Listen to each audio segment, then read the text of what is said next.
오늘은 벌써 이제 사순절 두 번째 주일을 맞이합니다. 지난주에는 사순절 첫 번째 말씀으로 말씀의 역사 앞에 서란 말씀으로 은혜를 나눴습니다. 베드로가 말씀의 그 기적을 체험을 통해서 그가 예수님을 쫓았고 자신의 모든 것을 드림으로 하나님의 나라와 의를 위해서 살아갔던 그 모습의 말씀, 베드로가 사순절에 어쩌면 드려지는 그런 모습처럼 우리도 그렇게 말씀의 역사 앞에서 그렇게 서기를 원하는 마음으로 말씀을 나눴습니다. 사순절 두 번째 주일의 말씀은 제목을 한번 해볼까요? 시작.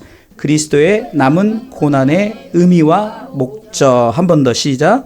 그리스도의 남은 고난의 의미와 목적. 자, 그리스도의 남은 고난. 오늘 본문의 말씀의 24절에 보니까 중반부에 그리스도의 남은 고난 이렇게 나오죠. 그리스도의 남은 고난.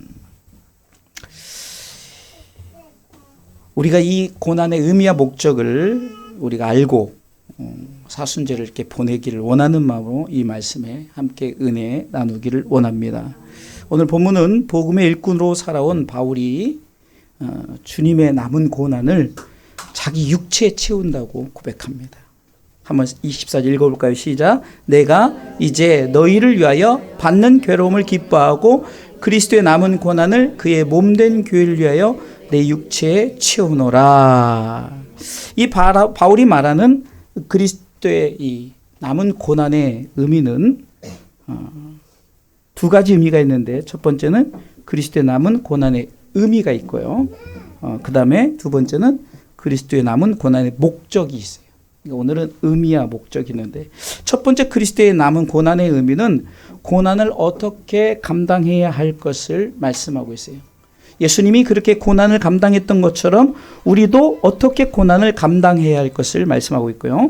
두 번째는 그리스도의 남은 고난의 목적은 이 고난의 목적이 무엇인가를 말씀해 주고 있습니다. 그래서 좀 제가 말씀을 준비하다 보니까 좀 이렇게 길게 되어서 한 편에 다 담을 수가 없어서 이번 주에는 그리스도의 남은 고난의 의미에 대해서 말씀을 나누고 다음 주 사순절 세 번째 주일에는 그리스도의 남은 고난의 목적에 대해서 오늘 본문의 말씀을 가지고 함께 나누려고 합니다. 첫 번째 그리스도의 남은 고난의 의미 첫 번째는 다 같이 해볼까요? 시작. 고난의 괴로움입니다. 다시 크게 시작. 고난의 괴로움입니다. 아멘. 오늘 본문의 24절 전반부에 보니까 내가 이제 너희를 위하여 받는 괴로움에 대해서 나오죠.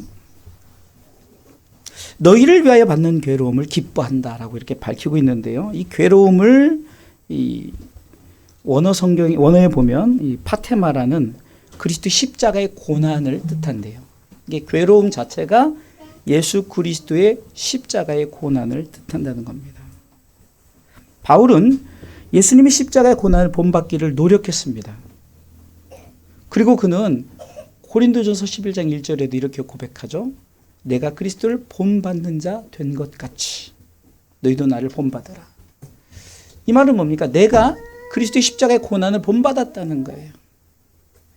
그러니까 내가 괴로움이 뭡니까? 내가 그리스도의 십자가를 본받는 것이 괴로움인 거예요. 우리가 말하는 그 괴로움 이런 괴로움이 아니라 예수 십자가의 고난이 괴로움인데 내가 그 십자가의 고난에 동참하는 것이 내가 괴로움을 받는 것이다라고 말하는 겁니다. 물론 바울이 골로새 교회 성도들 때문에 직접적으로 받은 예수님의 십자가의 고난은 없었습니다. 하지만 에베소로 찾아온 에바브라에게 복음을 전한 것, 또 골로새 지역에 교회를 세운 여러 가지 일들이 주님의 십자가의 고난 없이는 복음을 전할 수도 교회를 세울 수도 없다고 그는 생각했습니다. 그래서 그는 오늘 골로새 교회를 향해서 편지를 쓰면서 내 지금 현재 있는 상황이 비록 지금 감옥에 있지만 그러나 내가 이렇게 이것조차도 바로 그리스도의 십자가의 고난, 곧 나의 괴로움이고 이 괴로움이 곧 주님께서 내게 허락하신 것이다라고 고백하는 것입니다. 예수님의 이 고난을 먼저 생각해 볼 때 예수님의 고난은 털 깎는 그 어린 양의 모습, 이사야 53장에 7절에 나와 있는데요. 같이 한번 읽어볼까요? 그가 곤욕을 당하여 괴로울 때에도 그 입을 열지 아니하였으며 마치 도수장으로 끌려가는 어린 양과 털 깎는 자 앞에 잠잠한 양과 같이 그 입을 열지 아니하였도다 라고 말합니다. 이 털 깎는 양의 비유를 하면서 실질적으로 그 몽골 쪽에 그 양을 잡는 그 현장 속에서 그것을 직접 보았던 사람의 그 말인데요. 여러분들 생각을 해보세요. 이 양의 이 순수성이 뭐냐면 자기 자신을 들임에 있어서도 울지를 않는데요. 소리를 내지 않는데요. 그래서 성경에 이 양의 모습이 바로 이런 모습이구나. 어쩌면 자신의 자기 자신을 잡을 때 얼마나 힘들고 어렵겠어요. 정말 그런데도 소리 한번 내질 않는데요. 그러니까 이사야 선지자는 바로 예수님의 모습을 이렇게 비유하면서 물론 이제 털 깎는 모습을 비유했지만 그 양의 특성이 그렇게 정말로 자기 자신을 헌신하면서 모든 것을 들이며 있어도 한마디도 내지 않는 주님의 십자가가 바로 그랬다는 거죠. 주님의 십자가가 괴로움이었다는 거예요. 주님의 십자가가 그는 결코 한마디도 내지 않은 거예요. 원망하지도 않았어요. 불평하지도 않았어요. 묵묵하게 감당했습니다. 마치 털 깎는 그 양의 모습처럼 자기 자신을 잡을 때, 양을 잡을 때 아무 소리도 하지 않았던 양의 모습처럼 예수님이 십자가를 감당할 때 묵묵하게 그렇게 감당했다는 거예요. 고난 앞에. 어쩌면은 피조물 아니겠습니까? 피조물에 조롱이 있었어요. 침뱉음이 있었고 옷벗김이 수치도 있었고요. 채찍질도 있어요. 육적인 그런 채찍질이나 그런 침뱉음 이런 것 모욕 그러면서 생겨진 게 뭡니까? 안에 마음에 어떤 그 상처가 생기지 않겠습니까? 그러니까 육으로도 또 마음으로도 정말 고난이란 고난을 다 당하셨어요. 누구에게? 피조물에게. 예수님은 하나님이시라고 요한복음 1장 1절에 말씀하잖아요. 그럼에도 불구하고 창조주가 피조물에게 그렇게 고난을 당하는 그 괴로움. 바울이 내가 이 괴로움에 대해서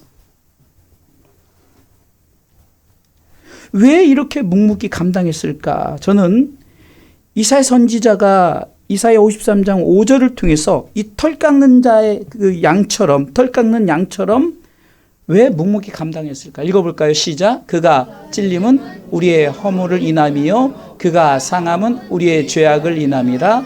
그가 징계를 받음으로 우리가 평화를 누리고 그가 채찍에 맞음으로 우리가 나음을 입었도다. 아멘. 첫 번째는 우리의 허물을 덮어주기 위함입니다. 그래서 그가 찔림은 이라고 나오죠. 그가 찔림은. 여러분들 우리가 예수 그리스도 본받는 괴로움을 우리가 이 사순절 기간에 동참하기를 원하는 내가 찔렸다. 그런데 내가 찔림으로써 누가요? 다른 사람들의 허물을 덮어주기 위함이다.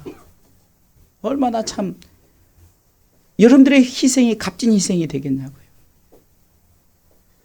이사야 선지자를 통해서 바로 예수 그리스도가 이렇게 찔렸다. 그러나 그 찔림이 허물을 덮어주기. 마치 창세기에 보면 아담과 하와가 범죄하고 그 자신의 수치가 드러날까 봐 어땠습니까? 무화과 나뭇잎으로 가렸는데 그것은 말라버리니까 금방 수치가 드러나게 생기니까 우리 하나님이 짐승을 잡아서 뭘 해줬다고 제가 말하죠? 가죽옷을 해줬다. 가죽옷. 이 모습과 같습니다. 자, 두 번째는 우리의 죄악을 덮어주기 위함이다. 그가 상함은 우리의 죄악을 인함이라. 왜 가죽옷을 입히셨겠습니까? 그 수치는 죄 때문에 생긴 거예요. 네가 지금 동산 중앙에 있는 선악을 알게 하는 나무를 절대 따먹지 말라. 그럼 넌 죽는다라고 말하는데 그들이 그것을 따먹었어요. 그러나 하나님이 죽이지 않으셨어요. 그러나 영은 죽은 거예요. 그리고 그 죄의 대가가 이제 시작이 된 거죠. 그 수치의 죄악. 그래서 그것을 통해서 우리의 죄, 허물을 인함과 동시에 우리의 죄악을 덮어준다. 그럼 우리가 그 괴로움에 동참하는 것이, 여러분들이 이 사순절 동안에 괴로움에 동참하는 것이 바로 내가 그렇게 상함으로 말미암아 그 다른 사람들의 죄를 덮어준다면 주님의 모습을 통해서 왜 이렇게 괴로움에 대한 이 말씀을 다시 한번 우리가 되새기시기를 주님의 이름으로 축원합니다. 자, 세 번째 보니까 우리가 평화를 누리게 하기 위함이다. 근데 평화를 누리게 하기 위해서 그가 어떻게 되고 있죠? 그가 징계를 받음으로. 여러분 생각해 보세요. 아담과 하와가 에덴 동산에서 살게 되었지만 그를 쫓아내죠. 그 징계예요, 징계. 네가 지금 이곳에 살 수 없어. 그런데 여러분 이 징계가 하나님의 선한 징계예요. 아니, 선한 징계가 있을까? 여러분들 그 안에, 이 에덴 동산 안에는 뭐가 있었냐면요, 생명나무가 있어요. 생명나무. 이거 먹으면 어떻게 됩니까? 죄를 안고 영생을 하게 돼 있는 거예요. 이 하나님의 이 선한 징계는 내어 쫓는 거예요. 너 여기서 나가. 그리고 혹시나 들어올까 봐 천사들 중에서 화염검을 두르 해서 못 들어가게 해. 그래서 지금 에덴 동산을 찾을 수가 없는 그런 이유가 성경학자들이 하나님이 막아두었다는 거죠. 못 들어가게. 그럼 결국은 쫓아냈어요. 그 징계는 결국은 여러분 그 징계를 통해서 나중에 하나님의 선하신 계획이 있었던 거죠. 예수 그리스도를 이 땅에 보내심으로 말미암아 이는 저를 믿는 자마다 멸망치 않고 영생을 얻게, 다시금 새 에덴 동산에 평화를 누리게 하기 위해서, 진정한 영생을 누리게 하기 위해서 주님이 징계를 받았다. 그리고 그 징계가 아담과 하와를 통해서 나타내졌고, 또한 우리는 이 인생 자체가 징계의 인생인 거예요. 그렇죠? 우리가 만약에 흔히 이렇게 말하잖아요. 아담과 하와가 선악과를 따먹지 않았으면 우리가 정말로 죄악이 없는 곳에서 영원히 살 텐데, 이렇게 우리가 말하잖아요. 하나님께서는 계획하시자 다시금 우리가 영원한 생명의 그 나라에 들어갈 수 있도록 징계를 통해서 나중에 평화를 누리게 하기 위함, 이것이 예수님이 이 땅에 오셔서 징계를 받은 이유입니다. 우리가 다시금 평화를 누리게 하기 위함이에요. 네 번째, 우리가 나음을 얻게 하기 위함이다. 우리가 나음을 얻게 하기 위함이다. 그러면 나음을 통해서, 나음을 얻게 하기 위해서 어떻게 했다고요? 그가 채찍에 맞음으로. 채찍에 맞았다. 예수님이 우리의 모든 죄를 안았어요. 아담과 하와가 비록 쫓겨났지만 그가 맞아야 될 그 채찍을 우리 예수님이 대신 맞았다는 거죠. 곧 내가 맞아야 될 채찍이죠. 그러니까 우리가 대표성이란 게 있죠. 대한민국 사람이 어디 나라에 가서 큰 죄를 범하면 이제 신문에 대한민국 사람 누구라고 나오죠. 물론 뭐 이름을 밝힐 수도 있고 안 밝힐 수도 있지만 나오잖아요. 우리 예를 들어서 참 오래된 일이지만 칼기 폭파범 김현희 이렇게 딱 이름이 나오잖아요. 그러면 이 사람은 북한 사람이다. 이게 북한을 대표한다. 그래서 그 대표를 속에서 나는 북한 사람 아니다. 나는 제일교포다. 막 이렇게 막 핑계를 대잖아요. 대표성인 거예요. 아담과 하와의 범죄가 대표성에서 온 인류의 죄를 안게 했어요. 그럼 예수님이 대표성이라는 거예요. 예수님이 우리를 위해서 십자가에 달려 돌아가시 채찍에 맞은 것이 대표성이라 바로 우리가 채찍에 맞은 것과 동일하다. 그 이유는 나음을 얻게 하기 위함이다. 그래서 오늘 이사야 53장 5절에서 말씀은 그가 찔림은 우리의 허물을 덮어주기 위함이요 그가 상함은 두 번째 우리의 죄악을 덮어주기 위함이다. 그거 놔두세요. 그거. 그거 놔두세요. 그거 잊고 있는데 저도. 또한 그가 징계를 받은 이유는 우리가 평화를 누리게 하기 위함이다. 또한 그가 나음은 채찍에 맞음으로 우리가 나음을 얻게 하기 위함이다라고 이게 고난을 묵묵히 감당했던 이유를 말씀하는 거예요. 그러니까 우리가 이 괴로움을 이와 같은 마음으로 우리도 감당하는 것이 사순절 기간이에요.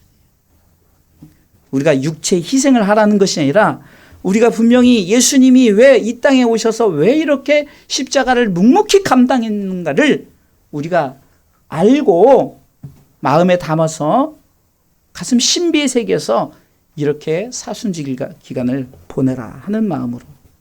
그렇기 때문에 더 이상의 상처는 없습니다. 이제는 우리에게 예수 그리스도의 보혈의 피로 우리는 더 이상의 상처가 아니라 우리는 완전한 치유, 영원한 생명 속에 들어가는 자가 된 줄 믿으시기 바랍니다. 그래서 이 괴로움이라는 의미가 우리가 예수 그리스도의 십자가의 고난을 생각해 보라는 이 사순절 기간에 그 의미를 갖고 괴로움이다. 그리스도 남은 고난이 고난의 괴로움이다라고 말하는 거예요. 두 번째는 그리스도 남은 고난의 의미는 그 괴로움을 기뻐함인 거예요. 오늘 24절 말씀해 보니까 내가 이제 너희를 위하여 받는 괴로움을 어떻게 한다고요? 기뻐하고. 다시 한번 괴로움을 기뻐하고. 괴로움을 기뻐한다는 말에 이 기뻐하고란 말은 이 카이로라는 말인데요. 하나님의 은혜를 통해 누리는 기쁨과 즐거움이에요. 그러니까 자 보세요. 예수님이 우리를 위해서 다 모든 죄를 지시고 십자가 달려 돌아가셔서 우리에게는 이제 이는 저를 믿는 자마다 뭐가 있을까요? 영원한 생명이 있죠. 그러니까 그것을 생각해 볼 때 우리는 기쁨과 즐거움이 있는 거예요.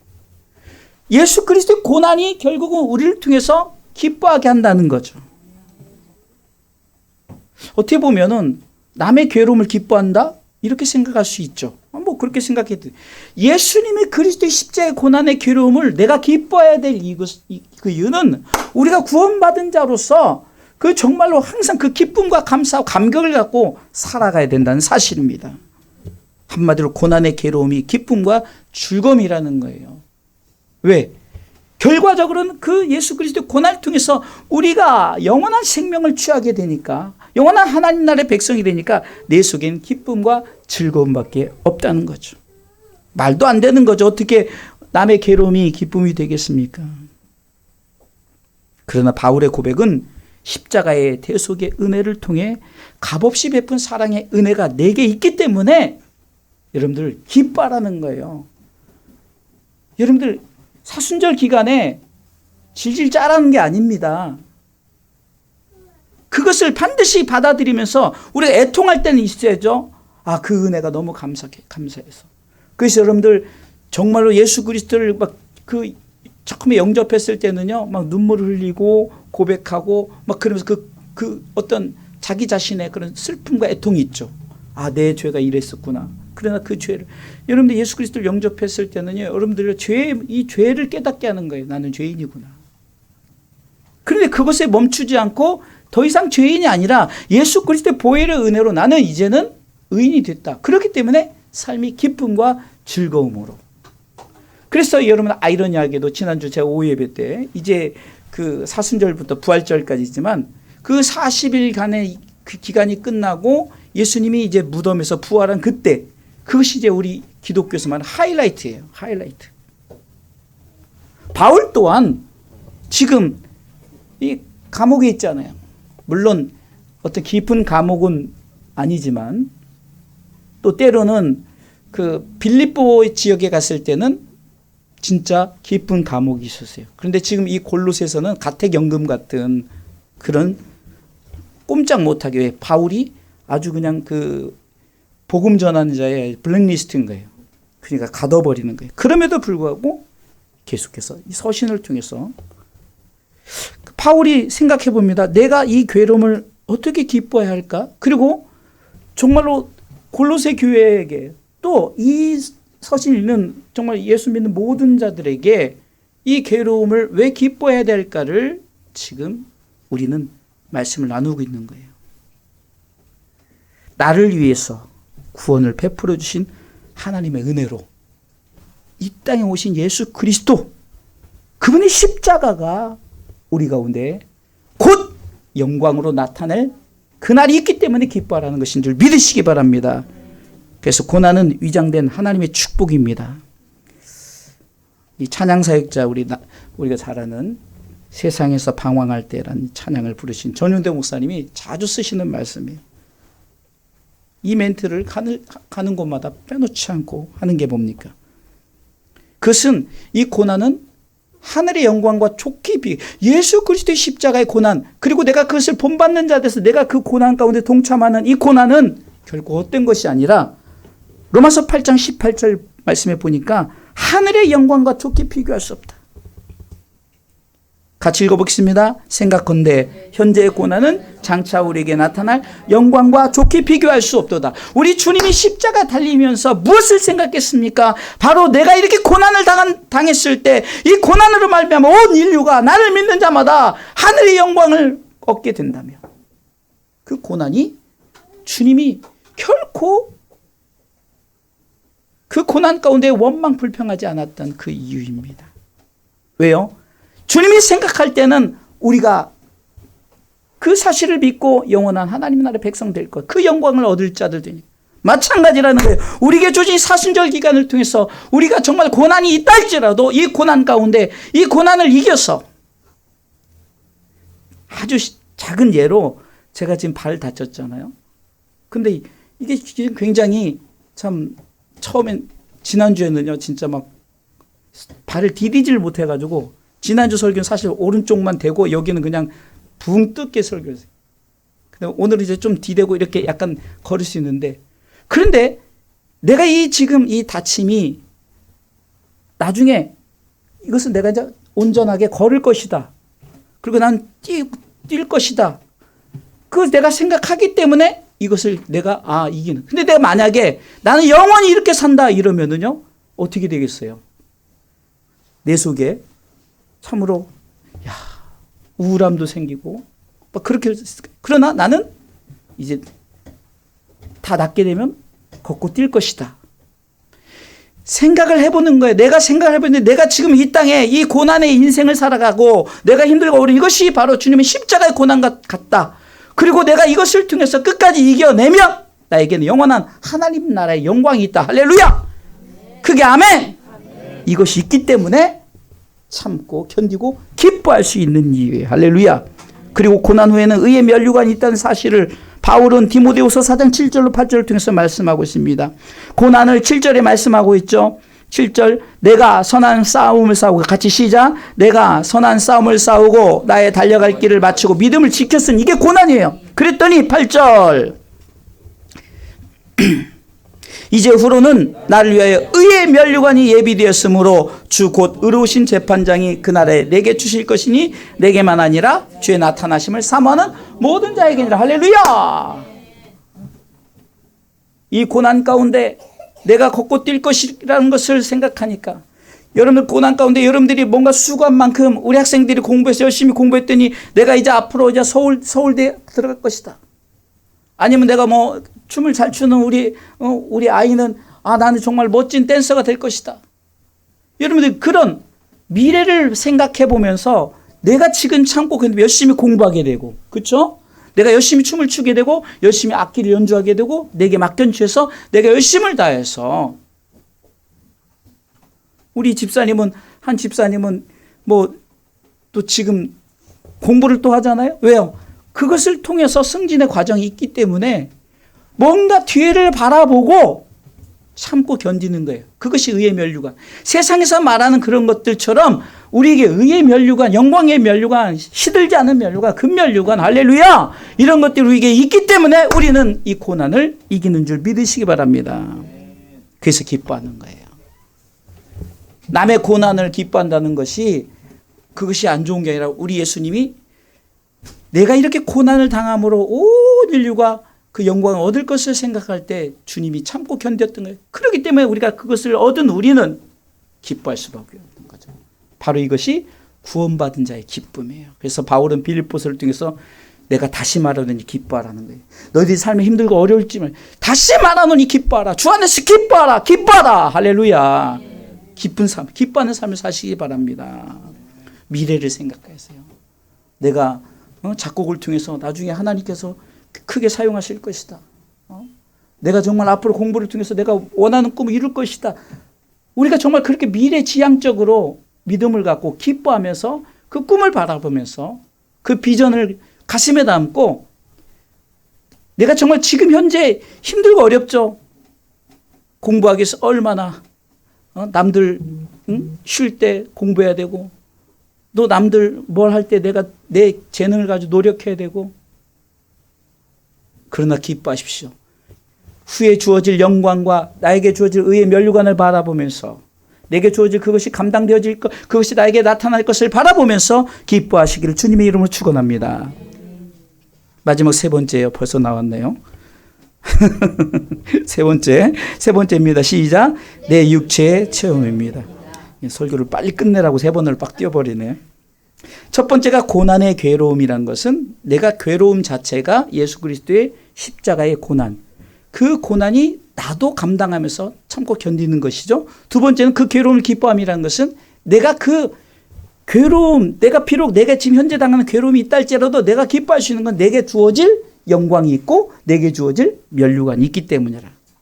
그 내 육체의 체험이다라는 말은 자 오늘 1장 24절 말씀 다시 한번 읽어보겠습니다. 골로새서 1장 24절 읽습니다. 내가 이제 너희를 위하여 받는 괴로움을 기뻐하고 그리스도의 남은 고난은 그의 몸된 교회를 위하여 내 육체에 채우노라. 할렐루야. 자 여기서 우리가 주어와 목적어가 있죠. 그러니까 뭡니까? 그의 몸된 교회를 위하여가 목적이죠. 목적이 있는 거예요. 그러면 그러기 위해서 내가 내 육체에 채운다라는 말이 있죠. 그의 몸된 교회라는 것은 바로 여러분들도 교회고 모든 그리스도인들이 교회죠. 주님은 말씀하십니다. 너희는 다 하나님의 성전이다. 하나님의 교회다. 근데 그 교회에 머리가 있는데 누구냐? 예수 그리스도다. 왜 그냐? 우리를 위해서 예수님이 고난 받으셨고 십자가 달리심으로 말미암아 우리를 구원받을 수 있도록 길을 만들어 놓으셨기 때문인 거예요. 그래서 여러분들 중요한 것은 내 육체에 채우노라는 의미를 통해서 보면은 바로 이겁니다. 여기서 내가 좀 힘들고 어렵다 할지라도 이 그리스도의 남은 고난에 동참하는 것이 바로 내 육체에 채우는 거예요. 우리가 생각해 볼 때는 그리스도 남은 고난 그러니까 물론 문자적으로는 남은 것, 좀 약간 모자란 것이 맞아요. 그렇다고 해서 예수 그리스도의 십자가의 고난이 인류를 구원하기에 부족하다는 뜻이 아니죠. 왜요? 예수님께서는 요한복음 19장 30절에 십자가의 마지막 말씀이죠.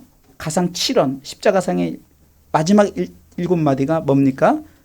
다 읽어보겠습니다. 예수께서 신포도주를 받으신 후 가라사대 다 이루었다 하시고 머리를 숙이시고 영원히 돌아가신, 영원히 아버지께로 돌아가신.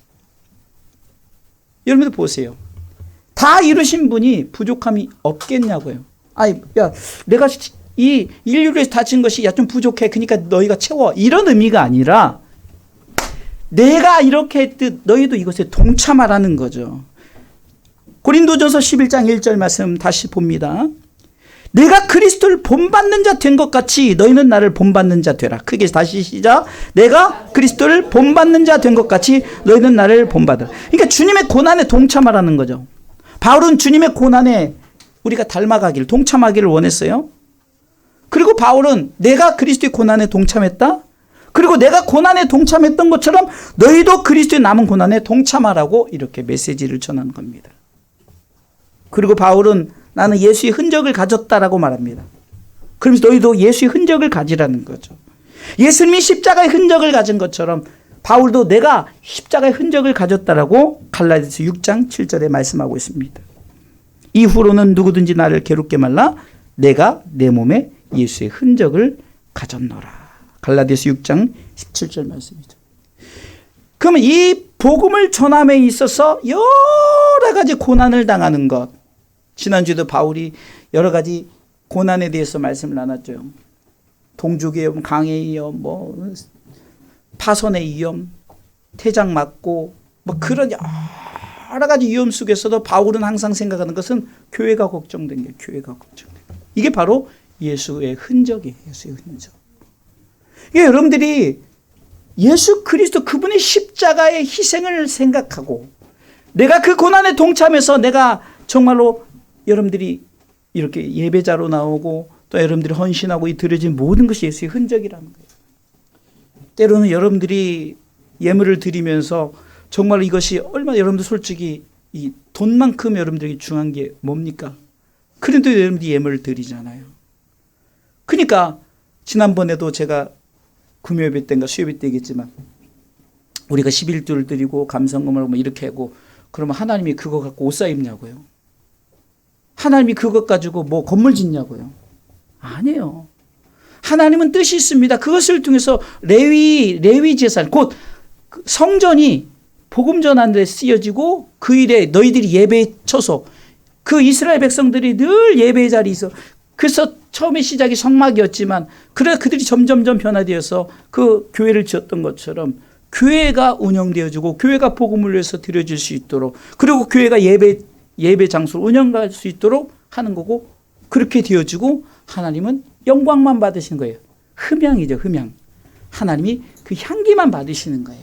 마치 그 구약시대 때 양을 잡으면 이 제물들은요 다 어떻게 합니까? 태워버리기. 좋은 것은 태워버려요. 그러니까 딱 각을 떠서 좋은 것만 태워버리는 거예요. 번제죠. 태워버리고 그 하나님이 그 향기를 받으신다. 하나님 무슨 코가 있어서 냄새 맡아 그 향기를 받겠냐고요. 영광을 받으시고 그 제물들은 이제 나누는 거죠. 그러니까 우리가 이렇게 하는 것들이 다 예수의 흔적인 거예요. 여러분들이 봉사하고 헌신하고 여러분들의 중심을 다 드리는 것 그리고 내가 복음을 전하고자 누구에게 전도하는 것 그리고 내가 가정을 이루어서 가족들을 이렇게 예수 믿게 하고 같이 이게 다 예수의 흔적인 거예요. 그래서 여러분들이 복음을 위해서 내가 이 흔적 가진 것이 주님의 고난에 동참하는 것이요 예수의 흔적을 가진 자 된 줄 믿으시기 바랍니다. 우리는 머자나 새하늘과 새 땅, 새 예루살렘 성에 입성할 때 우리 모두에게 바울은 이렇게 말합니다. 바울이 예수님이 나에게 이렇게 말씀했을 것이다. 바울아, 너 참 수고 많이 했다. 네가 나를 위해 받은 고난은 곧 나의 고난이었다. 이렇게 말하듯 우리에게도 말씀하실 거예요. 아무개 성도야, 참 수고했다. 네가 나를 위해 받은 고난은 곧 나의 고난이었다. 이게 바로 그리스도의 남은 고난의 최종적인 의미라는 거예요. 바울은 그것을 염두에 두고 내가 어떤 힘들고 어려움이 있다 할지라도 여러분들 제가 저번에 얘기했잖아요. 제가 마지막 부교육자 사역을 할 때 이제 그곳에 이제 면접을 할 때 그 목사님이 바울에 대한 책을 써서 그 책을 주면서 이것을 독후감을 써와라 그래서 이제 독후감을 이제 써낸 적이 있는데요. 그런데 거기서 키포인트가 뭐냐? 저는 그것에 감명받은 거예요. 이 바울은 참수형을 당했거든요. 이게 목을 내리쳤는데 목이 떼굴떼굴 굴르면서도 예수, 오직 예수만 외쳤다. 그 문장이 감동이 돼서 그 문장이 참 너무 감동이 되었고 이렇습니다라고 제가 이렇게 그랬습니다. 합격이 됐는데. 여러분들 보세요. 바울이 그 정도예요. 목이 떨어져 나갔는데도 예수, 예수, 예수를 외쳤다는 거예요. 물론 전승에 대한 얘기지만, 이게 누군가 이렇게 했을 것이다 라고 이렇게 얘기하지만, 또 누군가 본자가 있으면 그렇게 말했을 거다. 소문에 나온 것이 전승이잖아요. 여러분들, 우리는 이제 하나님께서 우리를 통해서 이루시고자 하는 그리스도의 남은 고난이 무언가를 알아야 됩니다.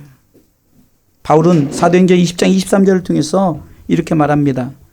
이건 읽어보겠습니다. 사도행전 20장 23절과 24절 읽습니다. 오직 성령이 각 성에서 내게 증거하여 결박과 환난이 나를 기다린다 하시나 나의 달려갈 길과 주 예수께 받은 사명 곧 하나님의 은혜의 복음 증거하는 일을 마치려 하면은 나의 생명을 조금도 귀한 것으로 여기지 아니하노라. 여러분들이 인생에 살면서 때론 힘들고 어렵지만 내가 목적을 향해서 내 끝까지 참고 견뎌 나가는 것처럼, 그것을 바라보면서 나가는 것처럼, 때로는 내 삶 속에 누군가 너 그것해서 뭐 하려고 라고, 또 너는 안 돼라고 이렇게 말하시는 여러 가지 환난과 핍박과 여러 가지 곤고가 있다 할지라도, 바울처럼 나의 달려갈 길이요 주 예수께 받은 사명이요 곧 하나님의 은혜의 복음 증거하는, 이거 다 같은 말이죠.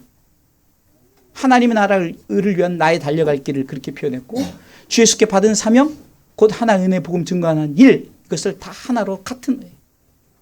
그리스도의 남은 고난에 동참하는 이 일에 내가 이렇게 했을 때 내 생명을 조금도 귀하게 여기지 않다. 이 바울의 고백이죠. 한 예화를 드리겠습니다. 천국으로 가는 최종 관문의 다리, 내가 지고 가는 십자가라는 예화. 그리스도인이 이 천국 가는 여정의 삶 속에서, 우리가 지금 인생의 삶이 바로 천국 가는 여정이잖아요. 여러분들이 각자 여러분들이 이제 지고 가야 될 나무 십자가가 주어진 거예요. 이 그리스도인이 이 모습을 가지고 이렇게 지고 가다 보니까 너무 무거운 거예요. 너무 힘든 거예요. 그러면 생각을 꾀를 낸 거죠. 나무를 좀 잘라내자. 그래서 좀 잘라냈어요. 조금 가면, 그래도 가다 보니까 또 무거운 거예요.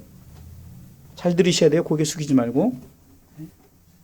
지금 여러분들의 실질적인 예화라는 거예요. 여러분들이 지금 신앙생활 하다가 힘드니까 자꾸 나무 다리, 내가 지고 가는 십자가에 나무를 자른다니까요. 마치 여러분들 공부하다가 내 목적을 해서 못하니까 자꾸 나무를 자르는 것과, 제가 실질적인 예를 들잖아요. 우리 춤을 추는 아이가 목적을 향해서 나가는데 내가 힘들다고 나무 십자가 자르는 것과, 작곡하는, 또 직장에서 승진을 원하는 자들이 힘드니까 나도 잘라버리는 거예요. 근데 문제는 마지막 이 천국의 관문 앞에서 거기를 건너가야 되는데 다리가 없는 거예요. 다리가. 여러분들이 마지막 목적지 앞에서, 여러분들이 꿈꾸는 마지막 목적지 앞에서 여러분들이 지금 노력했던 이 고난의 십자가를 딱 지고 왔는데 다리가 없는 거예요. 봤더니 처음에 우리에게 주어졌던 그 다리, 그 십자가의 그 길이가 그 다리를 건너는데 정확하게 맞는 거였어요.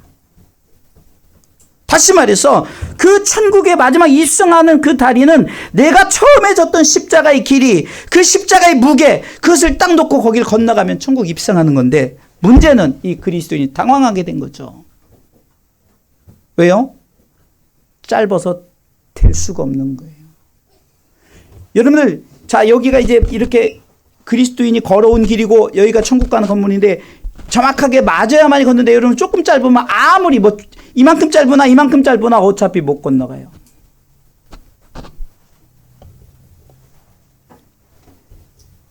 여러분들, 이 그리스도인이 당황한 이유는 자기가 지고 온 나무 십자가가 짧았죠. 중간중간에 무겁다고 조금씩 잘라서 무게를 줄였기 때문이죠. 원래 처음에 주어진 그 무거운 십자가의 길이가 바로 천국 가는 열쇠였다는 거예요. 이 예화는 우리에게 무엇을 교훈합니까? 비록 우리가 지고 가는 십자가가 무겁더라도 끝까지 잘 감당해야 된다는 것이죠. 여러분들의 목적지를 향해서, 내가 꿈꾸는 꿈을 향해서, 여러분 힘들고 어렵다 할지라도 내가 이 고난을 이겨서 끝까지 그 목적지에 도착하려면 내가 끝까지 내게 주어진 그 고난을 감당하는 것이 결국은 여러분들의 목적을 이루는 것처럼 복음을 위해서 이루는 것도 마찬가지입니다.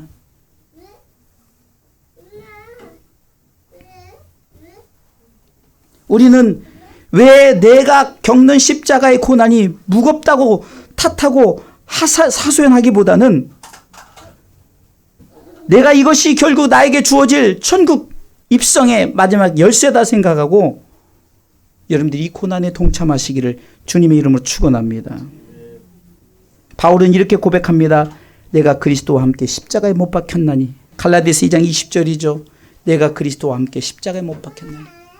주님이 말씀합니다. 내가 너와 같이 십자가에 못 박히겠다. 내가 너와 함께 하겠다. 20절입니다. 내가 그리스도와 함께 십자가에 못 박혔나니. 같이 읽습니다. 내가 그리스도와 함께 십자가에 못 박혔나니 그런즉 이제는 내가 산 것이 아니요 오직 내 안에 그리스도께서 사신 것이라. 이제 내가 육체 가운데 사는 것은 나를 사랑하사 나를 위하여 자기 몸을 버리신 하나님의 아들 믿는 믿음 안에서 사는 것이라. 분명히 말씀하고 있죠. 나를 사랑하사 나를 위하여 자기 몸을 버리신 예수님, 그분을 믿는 믿음으로 사는 것이 그리스도의 남은 고난에 동참하는 것이라고 분명히 말씀하고 있습니다. 내가 그리스도의 십자가에 못 박힌다는 것은 내가 져야 할 십자가. 마태복음 16장 24절에도 아무든지 나를 따라오려거든 네 십자가 지고 너를 부인하고 나를 쫓으라 했던 것처럼 내가 져야 될 십자가는 무거운 것 같지만 무겁지 않아요. 주님이 나와 함께 지고 가기 때문입니다. 그리스도의 남은 고난의 의미는 첫 번째는 고난의 괴로움이죠. 두 번째는 괴로움을 기뻐함입니다. 세 번째 네 육체의 체험입니다. 결국 우리에게 이 그리스도의 남은 고난을 무엇을 위해서? 그의 몸된 교회. 그러니까 교회는 여러분들은 바로 예수 그리스도의 몸이라는 거잖아요. 다.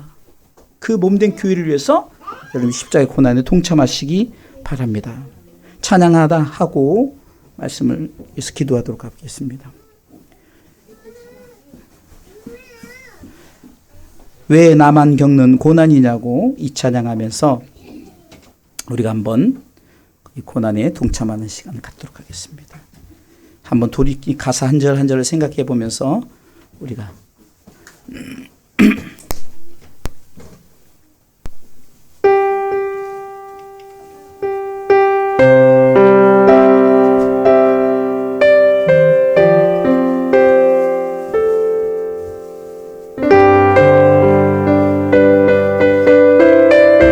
왜 나만 겪는 고난이냐고, 왜 나만 겪는 고난이냐고. 불평하지 마세요. 불평하지 마세요. 고난의 뒤편에 있는 주님이 주실 축복 미리 보면서 감사하세요. 너무 견디기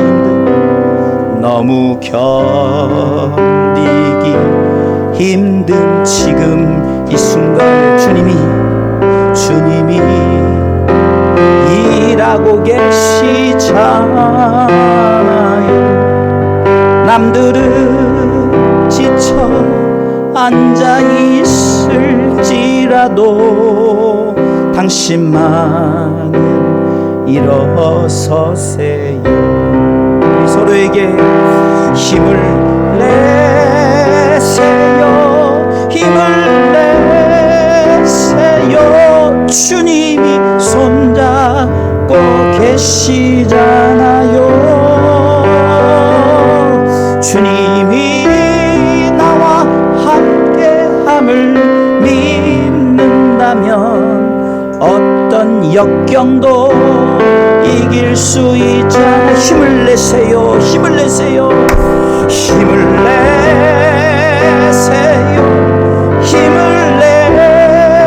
그 이유는 주님이 손잡고 계시잖아요. 주님이 나와 함께함을 믿는다면 있다면 어떤 역경도 이길 수 있잖아요. 주님이 나와 함께함을 어떤 고난도 이길 수 있잖아.